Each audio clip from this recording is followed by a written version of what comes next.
Now let's discuss about sexual reproduction. Okay, sexual reproduction in plants. So the sexual reproduction in plants, it involves the fusion of male as well as female gametes. So the male gametes in flower, that is known as pollen grain. So male gamete in flower, that is known as pollen grains. So pollen grains are male gamete. On the other hand, the female gamete, that is known as the egg cell or ovule. Ovule or the egg cell is known as ovule or egg cell, that is known as female gamete in plants.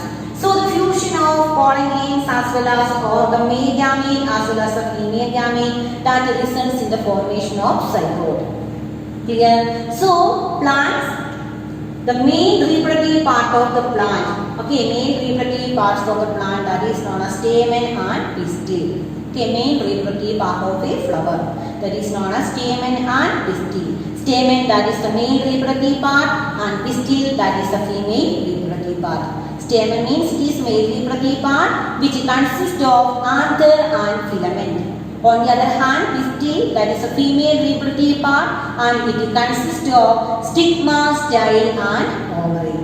Clear? So a typical flower, it consists of these following part. Number one, that is sepal. Sepal means it is a small green leafy like part which is present in the lowermost part or the base of a flower. Sepal means it is small green colored structure or small green leafy like structure which is present in the lowermost part of the flower. Clear? And second one, that is petal. Petal means they are colorful part. Okay, colorful part or variously colored part of a flower which helps to attract insect for the process of pollination. So that variously colored part, variously colored attractive part of flower, that is known as petals. Then inside this petal, important structures are present, that is stamen, that is known as male reproductive part, and it consists of anther and filament. So stamen, it is known as male reproductive part, and it consists of anther and filament. Then the pistil. Pistil means it is known as the female reproductive part, and it consists of three parts: stigma, second one style, and third one ovary. So anther, first one, filament, that is the second part of stamen, and pistil, it consists of stigma, style and ovary. So stamen means they are male reproductive part, and it consists of anther and filament. So anther means it is the uppermost swollen part. Okay, anther means it is the uppermost swollen part. Okay, uppermost swollen or bunched part which contains pollen grains. Okay, yellow powdery substance, that is known as pollen grains. So pollen grains are present inside these anthers. Then filament means these anther. The anther is stalk of the anther. Okay, anther is connected to the filament or that long stalk or long tubular structure or long stalk of the anther, that is known as filament. Then about pistil or carpel. Pistil contains three parts. First one, stigma. Stigma means the uppermost part, or it is known as the receptive part which receives pollen grain at the time of pollination. Okay, stigma means it is the receptive part which receives pollen grains at the time of pollination. So stigma, that is the receptive part. And second one, that is the style. Style means that long part or that elongated tubular structure which connects stigma with ovary. Okay, style is the elongated part, and the main function, it connects stigma with ovary. Okay, so through this style, the pollen grain which is deposited in the stigma, that will move downward in the form of pollen tube. Pollen tube will move downward through this style and it reaches to the ovary, and it releases that male gamete to the ovary, and now the fusion of male gamete and female gamete which is present in the ovary, that will take place. Clear? Then the third part, that is the ovary. Ovary means it is the lowermost or base part, the lowermost swollen part of a flower which consists of female gametes. Okay, so ovules or egg cell, that is present inside the ovary. So the overall view of a parts of flower: sepal, they are green leafy part, and petal, they are brightly colored attractive part. And stamen, male reproductive part, which consists of anther and filament. Anther contains pollen grain. And another one, that is pistil. Pistil or another name, that is carpel. And it consists of three parts: stigma, style and ovary. So stigma, it is the receptive part which receives the pollen grain at the time of pollination. And style, that is a long tubular structure which connects the stigma with ovary. And ovary contains female gamete in it. Clear? This is the figure which shows the structure of a flower. So this figure, it shows the structure of flower. So it is the structure of flower. Or this figure shows the main part of a flower, cross-sectional view of flower. So already I told sepals. Sepals means the first part, sepal means the outermost part of the flower, sepals. So this is the sepal, and sepal means it is, look at the figure, green colored, green leafy part of the flower. So the green leafy part of the flower, that is known as sepal, outermost covering or outermost wall of the flower, that is known as sepal. Then petals. Petals means they are brightly colored part, like red or orange or purple or yellow colored. That means they are variously colored for attracting different insects for the purpose of pollination. So sepal, petals.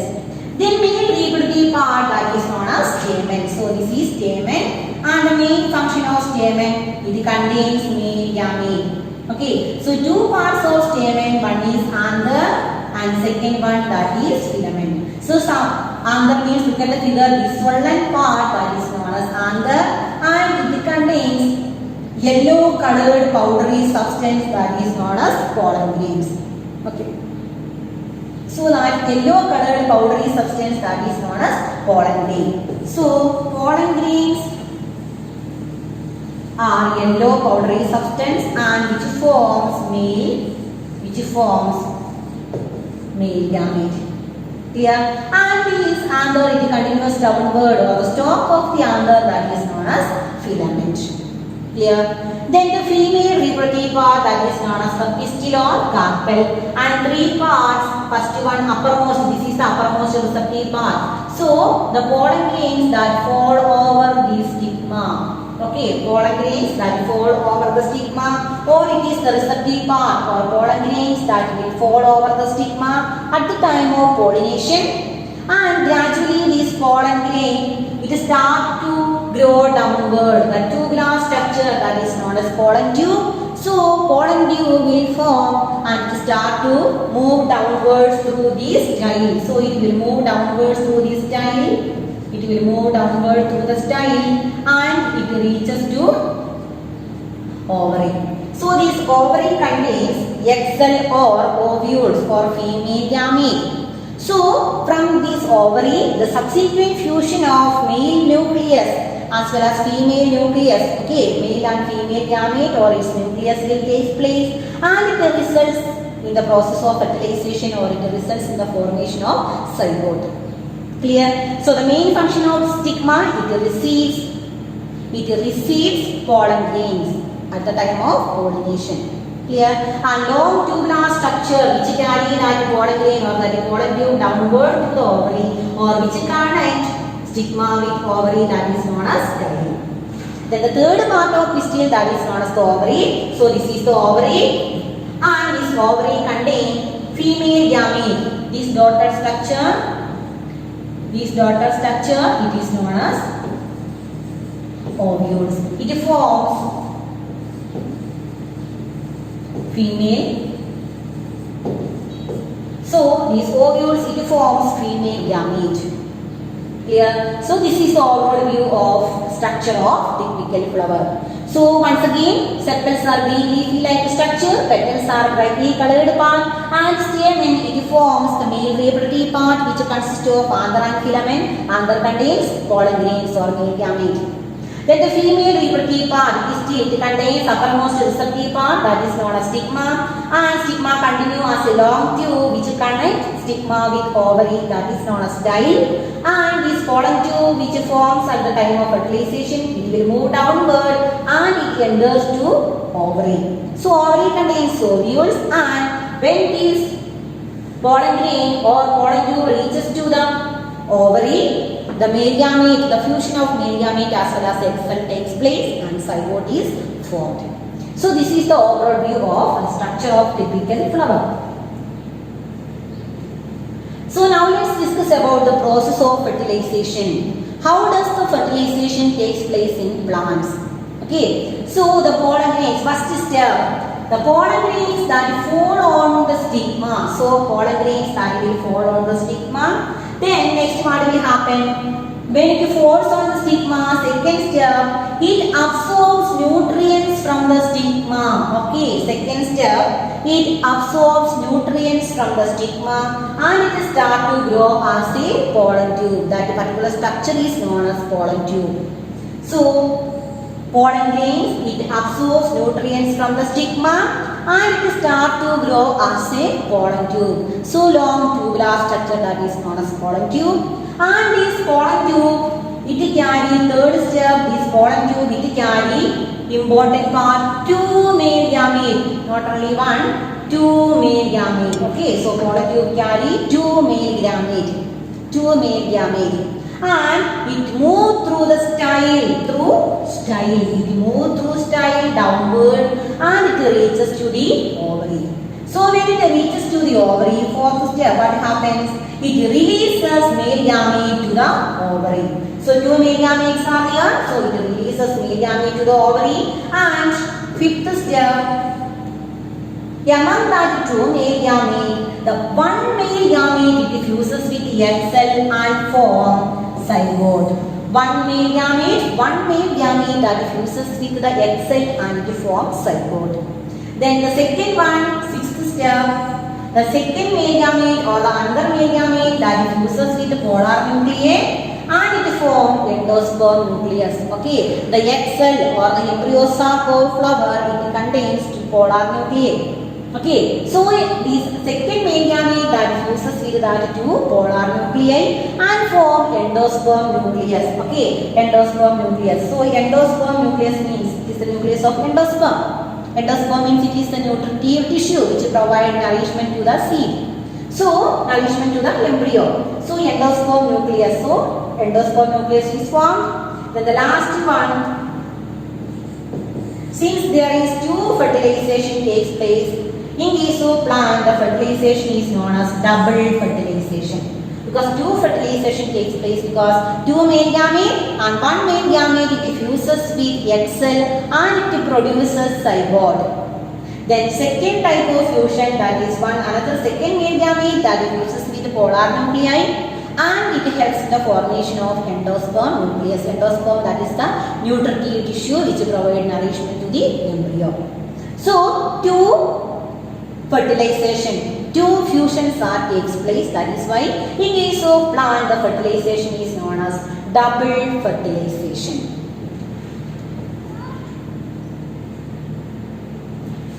So this is the figure which shows the process of fertilization. Okay, this figure it shows the process of fertilization. So already I explained that when this pollen grain, this yellow colored or powdery substance, when a pollen grain that falls on the stigma, then it start to grow as a long tube. Okay, that long tube that is known as pollen tube. So when pollen grain, when it falls on the stigma during the process of pollination, then it starts to grow as a pollen tube. So when it falls on this stigma, it absorbs nutrients. Okay, it absorbs some nutrients and some other substances from the stigma, and it starts to grow as a long tube and it moves downward through the style. So when it moves downward through this style, it contains, look at the figure, 2 male gametes. Here 2 male gametes are present, and when it enters through this, ovary, it releases 1 male gamete. Okay, so 1 male gamete into this egg cell, and from here fusion fusion of one male gamete with egg cell takes place, and it results in the formation of zygote. Then another second male gamete that fuses with these polar nuclei. This is the polar nuclei, and second nucleus or the second male gamete that fuses with the polar nuclei and form endosperm nucleus. Clear? So two type of fusions are takes place. One, the fusion of sperm nucleus with egg cell. Okay, fusion of sperm nucleus with egg cell, and the fusion of sperm nucleus with egg cell, that is known as syngamy. Okay, fertilization or that is known as syngamy. Okay, so this syngamy, it results in the formation of zygote. Okay, so one sperm nucleus that fuses with egg cell and it results in the formation of zygote, and that process is known as syngamy. Then second process, this is the first one. Then second fusion, that is second sperm cell or second sperm nucleus or second male gamete that fuses with the polar nuclei and it results in the formation of endosperm nucleus. And such fusion is known as triple fusion. Why does it is known as triple fusion? Because in polar nuclei are two in number. Okay, two nucleus. Okay, two in number. They are diploid cell. That means 2n. So 2n plus sperm nucleus, it will have only n. So diploid plus always gametic cells or reproductive cell. Like polygon will have only n. Haploid cell, ovum, n.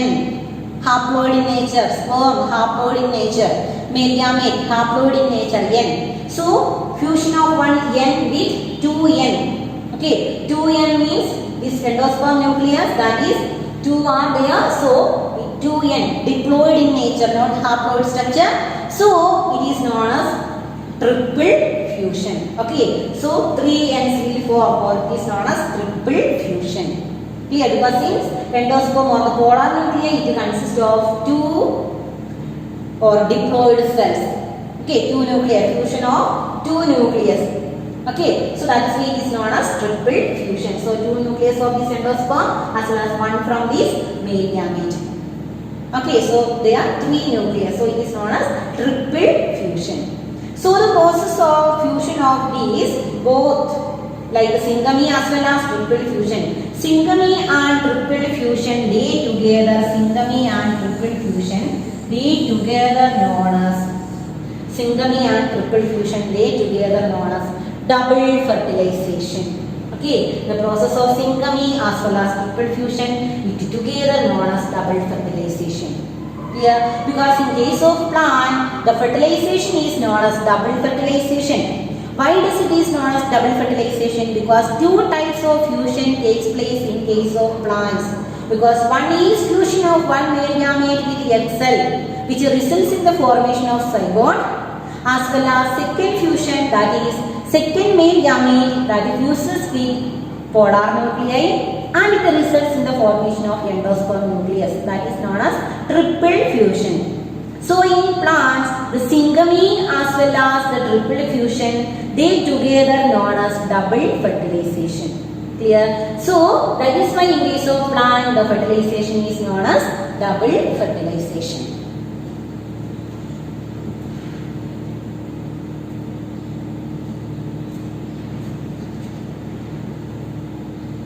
So now let's discuss about the post-fertilization events. That means after the fertilization process, okay, post-fertilization events or after the fertilization process. After fertilization, zygote is formed. Okay, after fertilization, zygote is formed. Okay, then what are the further change takes place? That is ovary, the part of ovary or the structure ovary, it changes to fruit. Ovary changes to fruit, and ovule that changes to seeds. Ovary changes to fruit and ovule that changes to seeds. Ovary changes to fruit and ovule that changes to seeds. Then ovary wall. This ovary wall that becomes the wall of the fruit, that is known as pericarp. Fruit wall, or it is known as pericarp. And sepal, structures like sepal, petals, they will fall off. Okay, the fall off of sepal as well as petals, that also takes place. So actually the fruit of the plant, the fruit means actually it is ripened ovary. Fruit means it is ripened ovary. Then seeds, okay, small seeds which are present inside the fruit, that are actually ovule. Then the fruit wall means that is actually the wall of ovary. So ovary wall becomes fruit wall. Then the sepal as well as petal, they will fall off.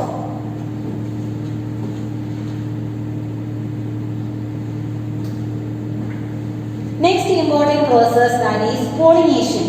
Okay, so the process of fertilization that involves the process of pollination, or pollination helps in the process of fertilization. We can see that pollination that helps in the process of fertilization. Okay, so pollination means it is a transference, or it is the process of transfer of pollen grains from one flower to another. Okay, it is a process of transfer of pollen grains from anther to stigma of another flower. Okay, anther to stigma of another flower. Why does it is said that anther to stigma? Because anther contains pollen grain and stigma. Okay, stigma means that is a female reproductive part. So this pollen grain, it should transfer from this anther to stigma. When it reaches to stigma, pollen tube will start to generate, and that pollen tube which carry two male gamete, and that reaches to the ovary, and within the ovary, one male gamete will fuses with egg cell, and second male gamete that fuses with polar nuclei. So for all these process, okay, so for all these process, firstly there should be the transference of pollen grain from anther to stigma should take place, and that process is known as pollination. So pollination, it is of two types. One is self-pollination and second one that is cross-pollination. So self-pollination means the transference of pollen grain from anther to the stigma of same flower of that same plant. Okay, same flower, within same flower. But in case of cross-pollination means that the transference of pollen grain from anther to the stigma of another flower of same plant, or another flower of another plant. Two condition is here. Maybe from another flower. Okay, another flower of that same plant. Because one plant will contain many flowers, not only one. Okay, sometimes 5 or 6 or 10 or 20 flowers will be here. So among any one of that flower which is present in that same flower, then also we can consider it as a cross-pollination. Then another situation, anther to stigma of another flower of another plant. Okay, flower of another plant. Then also it is said to be cross-pollination. So for the process of cross-pollination, there should be some agency should be required. Okay, with the help of some agency, with the help of some external agency only, these pollen grains can transfer from anther to stigma of another flower. Okay, they cannot move by themselves. They require an external agency. Okay, they require any external agency or medium for its transfer from anther to stigma. So sometimes wind, along with the help of wind, or sometimes wind will carry these pollen grains from one part of flower, one flower to another flower. Okay, sometimes small insect, they will come and they will suck the nectar from the flower, and sometimes this pollen grain that will attach the body of that small insect. Okay, small insects or butterflies, and when they will move from one flower to another, that pollen grain which sticks on the body of that insect, it will deposit on the stigma of another flower during sucking of nectar. Then birds. Okay, so sometimes this pollen grain that will attach on the body of these birds, and when they will fly and when they will go and sit on another flower, then sometimes that pollen grain that will deposit on stigma of another flower. Clear? So that means sometimes birds will help in the transference of these pollen grains, sometimes wind will carry, sometimes with the help of or with the medium of water. Okay, with the medium of water pollination will take place. Sometimes with the help of some other animals, smaller animals or smaller insect. Sometimes with the help of bat. Okay, so these all are known as agents of pollination. Okay. Okay, agents of pollination. That means they are which helps in the transference of these pollen grain from anther to stigma of another flower.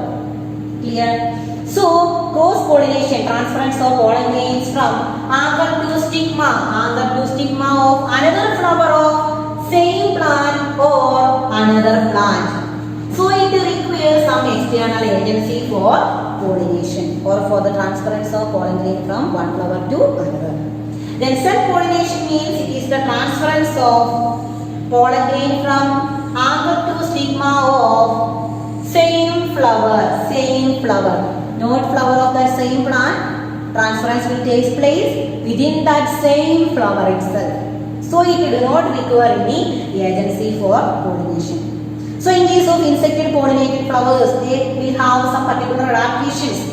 So the insect should attract towards that flower. That is why some flowers they are brightly colored. Some flowers have nectars. So sometimes insect and bees they will come and suck the nectar from the flower.